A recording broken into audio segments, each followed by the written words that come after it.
লিটন দাস নাকি লিটন ডাক 610240। এটি কোনো মোবাইল ডিজিট বা পিনকোড নয় কোনো ফুটবল দলের কিছু ম্যাচের গোল সংখ্যাও। বাংলাদেশের ক্লাসিক ব্যাটারের খেতাব পাওয়া লিটন দাসের সবশেষ 7 ওয়ানডে ইনিংসের রান সংখ্যা এটি। ব্যাট হাতে শেষবার অর্ধশত করেছিলেন 14 ইনিংস আগে ওয়ানডে বিশ্বকাপে স্বাগতিক ভারতের বিপক্ষে। এরপরেই শুরু রান খরা।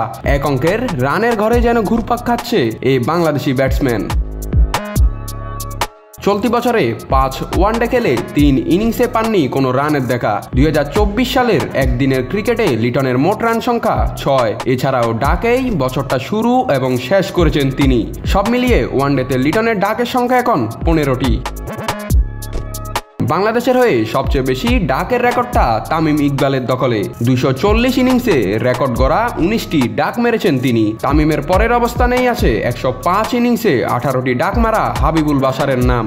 আর 3-এ মাশরাফি, আশরাফুল এবং মোহাম্মদ রফিকের সাথে অবস্থান লিটন দাসের। তবে বাকিদের যেখানে খেলতে হয়েছে 100টিরও বেশি ওয়ানডে, সেখানে লিটন খেলেছেন 93 ইনিংস।